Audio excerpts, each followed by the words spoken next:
My name is Emily Carter, and the night my sister called me the family failure was supposed to be the happiest night before my wedding.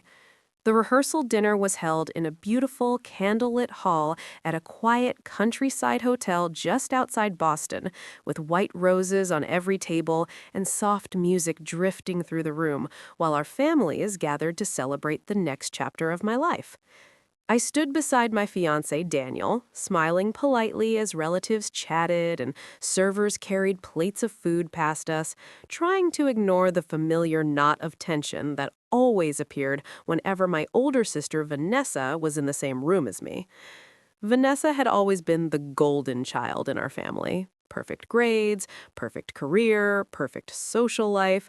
Well, I was the quiet one who moved away, worked long hours, and kept most of my life private after our father died 5 years earlier.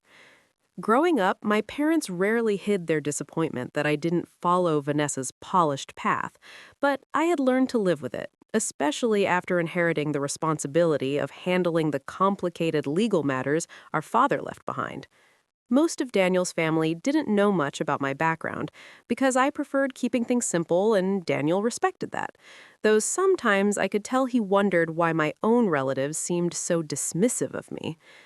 The rehearsal dinner had just started when Vanessa suddenly stood up, lifting her champagne glass with a bright smile that instantly pulled everyone's attention toward her, and I felt my stomach drop because I recognized that smile from years of family gatherings where she turned my life into a joke.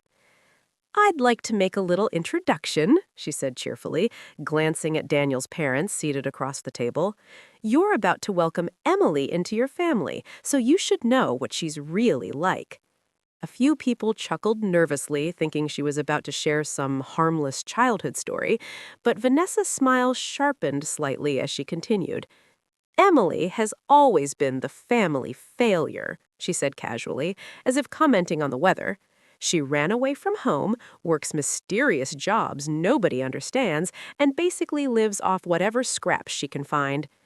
A ripple of awkward laughter spread across the tables, while Daniel's mother looked confused, and Daniel squeezed my hand under the table, clearly uncomfortable, but unsure how to respond.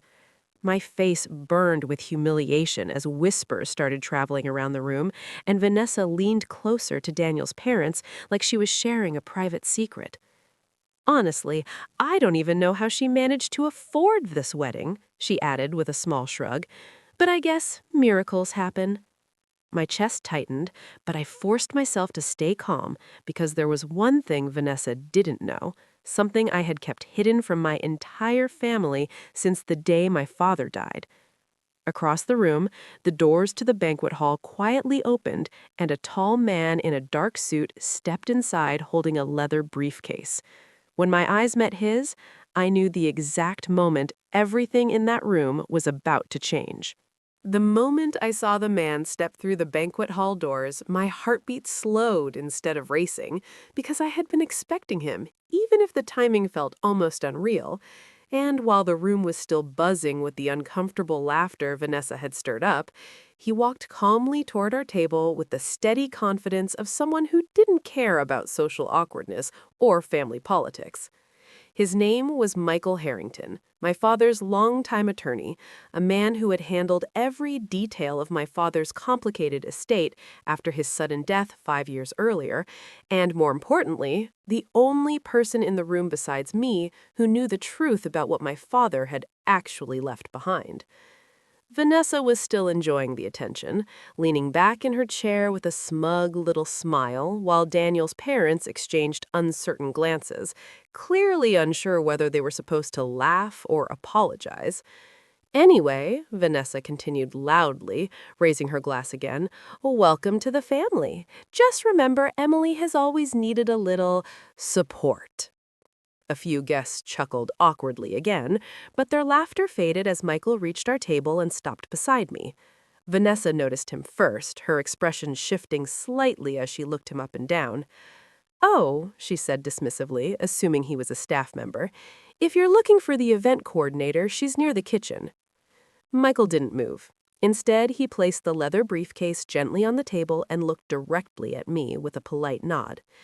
"Miss Carter, he said clearly enough for half the room to hear. "I apologize for interrupting your rehearsal dinner, but you asked me to bring the finalized documents tonight."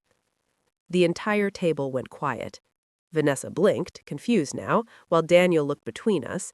I slowly stood from my chair, trying to keep my voice steady, even though my sister's words still echoed painfully in my mind. "Thank you for coming, Mr. Harrington," I said. The whispers around the room grew louder as guests leaned toward each other, trying to figure out what was happening, and Vanessa frowned as if the attention she'd been enjoying was suddenly slipping away from her. "Wait," she said sharply, pointing at the briefcase. "What documents?" Michael calmly opened the case and removed a thick folder of neatly organized papers before placing them in front of me. "Your father's will and the final transfer confirmations," he explained. The words hit the room like a sudden drop in temperature. Daniel looked stunned, and his parents leaned forward in their chairs, while Vanessa let out a short laugh that sounded more nervous than mocking this time. "Oh, please," she scoffed. "Dad left everything to Mom. We already settled that years ago." Michael turned his head slowly toward her, his expression professional but firm. "Actually," he said, "that was only the temporary arrangement while the estate was being legally structured." The whispering stopped completely now. Vanessa's smile disappeared as Michael continued, speaking with the calm clarity of someone used to delivering life-changing news.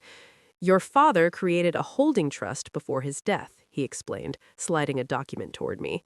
"And according to his final instructions, Miss Emily Carter became the sole controlling beneficiary once the business and properties were fully stabilized." I could feel every pair of eyes in the room staring at me as Vanessa's face turned pale. But Michael wasn't finished yet, and the next sentence he spoke was the one that finally shattered the illusion my family had believed for years.